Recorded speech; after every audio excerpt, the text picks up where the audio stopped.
তোমরা কি ব্রহ্মাস্ত্র সাজেশনের জন্য প্রস্তুত? ব্রহ্মাস্ত্র সাজেশন বলতে বোঝায় অতি অল্প কয়েকটি প্রশ্ন পড়ে পরীক্ষায় 100% কমন। তো সেরকমই কিছু ব্রহ্মাস্ত্র সাজেশনমূলক প্রশ্ন আজকের এই ভিডিও মারফত তোমাদের সামনে শেয়ার করতে চলেছি।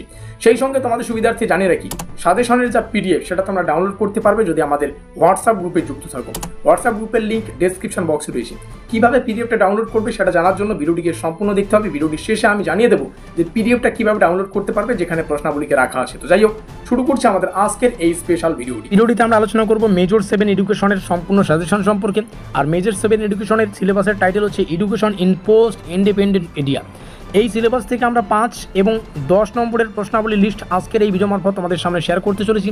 প্রত্যেকটা প্রশ্নই গুরুত্বপূর্ণ, আর এই প্রত্যেকটা প্রশ্ন তোমরা যদি ভালো করে প্র্যাকটিস করতে পারো, এখান থেকেই পরীক্ষায় কিন্তু 100% তোমরা কমন পাবে, এটা কিন্তু গ্যারান্টি। তো যাই হোক, দেখে নিচ্ছি কী কী প্রশ্নাবলী রয়েছে। প্রথমেই আমরা সম্পূর্ণ সিলেবাস থেকে বাছাই করা টপ মোস্ট ইম্পর্টেন্ট 5 নম্বরে যে সমস্ত প্রশ্নাবলী রয়েছে সেগুলো হচ্ছে 13খানা প্রশ্ন। সেই 13খানা প্রশ্ন তোমাদের সামনে শেয়ার করছি। প্রথম অধ্যায় থেকে যে কয়েকটা প্রশ্ন আছে এবং কোন অধ্যায় থেকে কোন প্রশ্ন রাখা আছে তোমরা দেখলেই বুঝতে পারবে।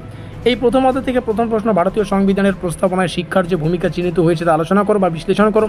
দ্বিতীয় প্রশ্ন, অনুচ্ছেদ 21A অনুযায়ী বিনামূল্যে ও বাধ্যতামূলক শিক্ষার তাৎপর্য আলোচনা করো। প্রত্যেকটা প্রশ্ন গুরুত্বপূর্ণ, যেমনটা বললাম।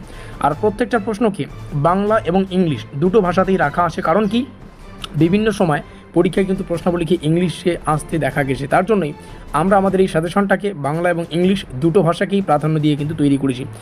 তো 5 নম্বরের জন্য 13খানা প্রশ্ন পড়তে হচ্ছে। কোন কোন প্রশ্ন তোমরা এখানে দেখতেই পাচ্ছ, সেই সঙ্গে কোন অধ্যায় থেকে কোন প্রশ্ন আছে সেগুলো তোমরা এখানে দেখলেই বুঝতে পারবে বা পড়লেই বুঝতে পারবে।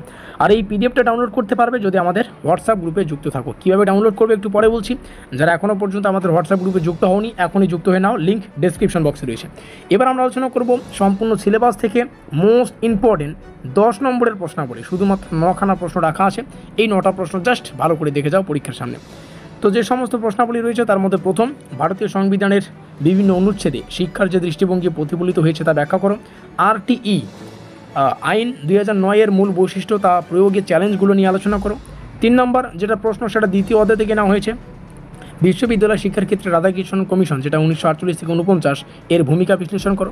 এভাবে প্রত্যেকটা প্রশ্ন তোমরা দেখতে পাচ্ছ। টোটাল 9খানা প্রশ্ন বললাম, এখানে 9টা প্রশ্ন তোমরা দেখতে পাচ্ছ। হোয়াটসঅ্যাপে যদি যুক্ত থাকো 30 মিনিটের মধ্যেই পিডিএফটা পেয়ে যাবে। যারা এখন যুক্ত হচ্ছ 30 মিনিটের মধ্যেই পিডিএফটা পেয়ে যাবে, কোনো কিছু করতে হবে না। পিডিএফে ক্লিক করলেই তোমরা কিন্তু 1 সেকেন্ডের মধ্যেই এই পিডিএফটা ডাউনলোড করতে পারবে। তো অবশ্যই হোয়াটসঅ্যাপ গ্রুপে যুক্ত থাকাটা বাধ্যতামূলক। তো যাই হোক, ভিডিওটিকে শেষ পর্যন্ত দেখার জন্য অসংখ্য ধন্যবাদ। দেখা হচ্ছে পরের পেপারের সাজেশনমূলক ক্লাসে।